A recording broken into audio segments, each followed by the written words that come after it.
Assalamualaikum warahmatullahi wabarakatuh.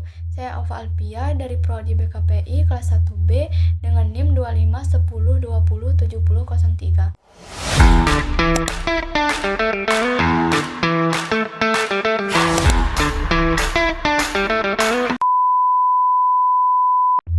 Di sini saya akan memenuhi tugas akhir dari Filsafat Ilmu dengan dosen pengampu Bapak Muhammad Agil Munawar.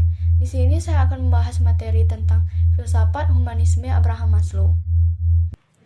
Abraham Maslow lahir di Brooklyn, New York pada 1 April 1908 sebagai anak sulung dari 7 bersaudara.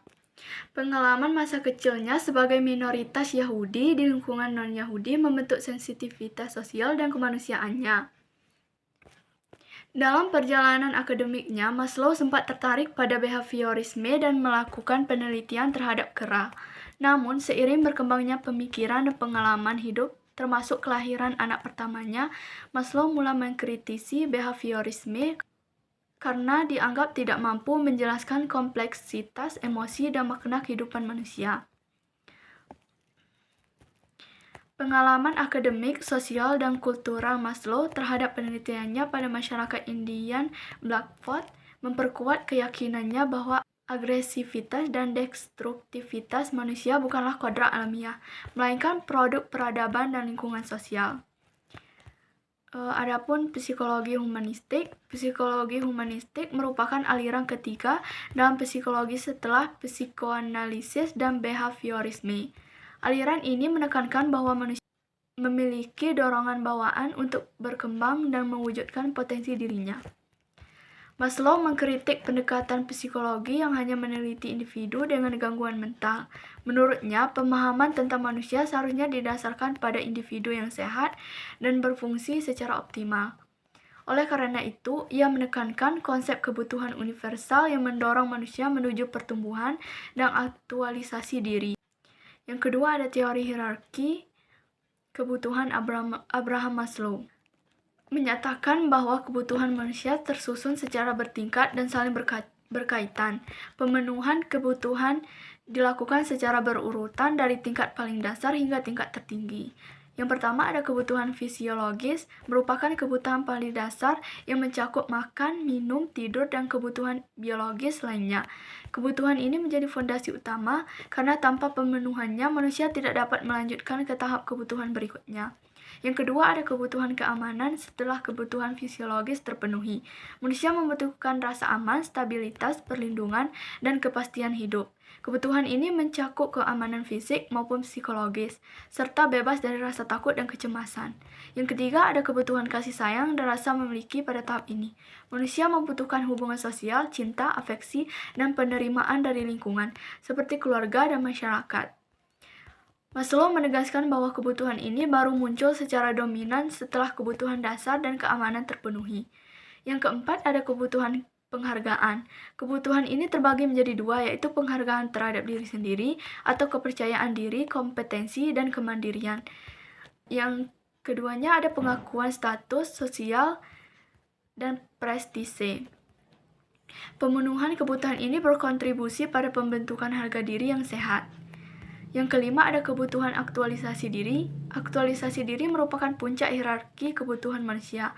Pada tahap ini, individu mampu mengekspresikan potensi, bakat, dan kemampuannya secara maksimal tanpa tekanan atau batasan. Manusia menjadi dirinya secara utuh dan merasakan makna keberadaan hidupnya. Selanjutnya, temuan dan implikasi hasil kajian menunjukkan bahwa kebutuhan manusia bersifat hierarkis dan saling berhubungan. Kegagalan memenuhi satu tingkat kebutuhan akan menghambat pencapaian tingkat berikutnya. Aktualisasi diri hanya dapat dicapai apabila kebutuhan dasar hingga kebutuhan penghargaan telah terpenuhi.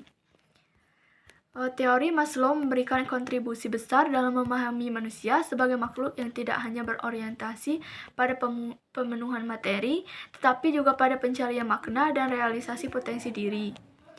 Selanjutnya, posisi teori Maslow dalam ilmu psikologi. Teori hierarki kebutuhan Abraham Maslow menempati posisi penting dalam perkembangan psikologi modern, khususnya sebagai landasan psikologi humanistik.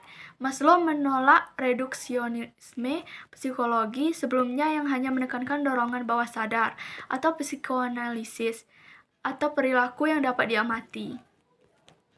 Dalam pandangan Maslow, manusia tidak dapat dipahami hanya dari sisi patologis atau mekanistik, melainkan harus dilihat sebagai makhluk yang memiliki kesadaran, tujuan, nilai, dan potensi. Oleh karena itu, teori hierarki kebutuhan bukan sekedar teori motivasi, tetapi juga kerangka filosofis tentang eksistensi manusia.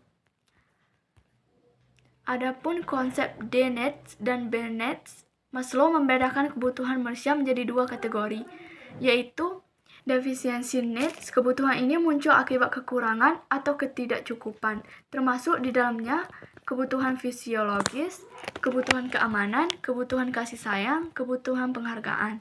Jika kebutuhan ini tidak terpenuhi, individu akan mengalami ketegangan psikologis. Yang kedua ada bank needs. Kebutuhan ini berkaitan dengan pertumbuhan dan perkembangan eksistensial manusia, seperti keadilan, keindahan, kebenaran, kesatuan, dan aktualisasi diri. Needs tidak muncul karena kekurangan, tetapi karena dorongan untuk menjadi manusia seutuhnya.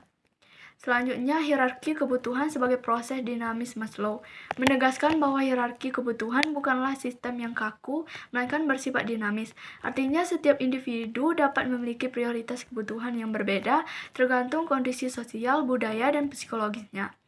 Pemenuhan kebutuhan tidak selalu bersifat absolut, melainkan relatif. Namun demikian, kebutuhan dasar tetap menjadi fondasi utama selama kebutuhan fisiologis dan keamanan belum terpenuhi secara memadai. Individu akan sulit mencapai kebutuhan yang lebih tinggi seperti penghargaan dan aktualisasi diri. Selanjutnya, aktualisasi diri sebagai puncak eksistensi manusia. Aktualisasi diri dipahami Maslow sebagai kondisi ketika manusia mampu, yang pertama, menggunakan potensi dan kemampuannya secara optimal, menjadi dirinya sendiri tanpa tekanan eksternal, mengekspresikan kreativitas, nilai, dan makna hidup. Maslow mendeskripsikan individu yang teraktualisasi sebagai pribadi yang autentik, mandiri, memiliki empati tinggi, serta mampu menerima dirinya dan orang lain. Aktualisasi diri bukan tujuan akhir yang statis, tetapi proses berkelanjutan dalam kehidupan manusia. Selanjutnya ada implikasi teori Maslow dalam kehidupan sosial dan pendidikan. Teori hierarki kebutuhan memiliki implikasi luas dalam berbagai bidang. Yang pertama, dalam pendidikan pemenuhan kebutuhan dasar peserta didik atau rasa aman, penerimaan sosial, dan penghargaan menjadi persyaratan penting sebelum proses pembelajaran dapat berlangsung secara optimal. Peserta didik yang merasa terancam atau tidak dihargai akan sulit mencapai prestasi akademik yang maksimal. Yang kedua ada dalam kehidupan sosial. Teori Maslow membantu memahami bahwa perilaku manusia seringkali dipengaruhi oleh kebutuhan yang belum terpenuhi. Konflik sosial, agresivitas, dan kecemasan dapat dipahami sebagai akibat dari kegagalan memenuhi kebutuhan dasar manusia. Yang ketiga adalah dalam pengembangan diri. Hierarki kebutuhan memberikan kerangka reflektif bagi individu untuk memahami tahap perkembangan dirinya dan merancang strategi pemenuhan kebutuhan secara bertahap menuju aktualisasi diri.